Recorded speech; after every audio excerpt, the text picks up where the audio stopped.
กครั้งนี้มาบ่ทันตั้งตัว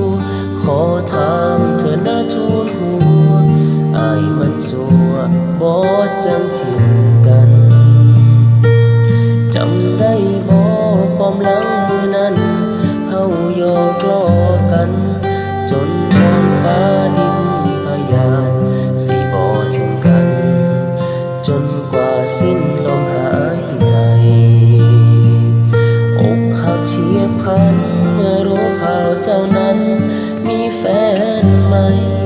เจ็บจี๊ดเข้าหัวใจจะเอาหมอที่ไหนนอทำแพ้ใจ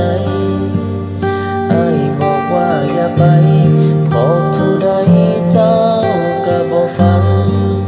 หักเขาหลายสันหมออีนาง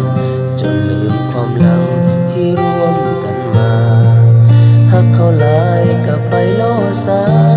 ไปขึ้นสวรรค์สั้นไหนก็ไป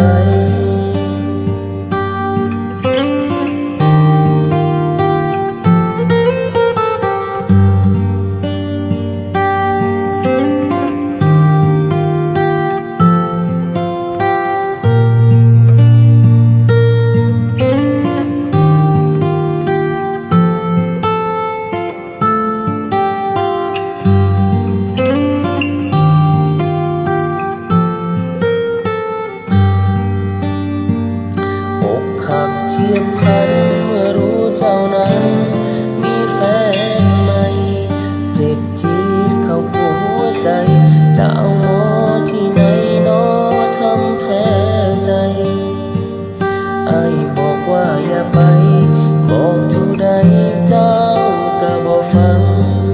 หักเขาหลายสันหมออีนางจนลืมความหลังที่ร่วมกันมาหักเขาหลายก็ไปโลซา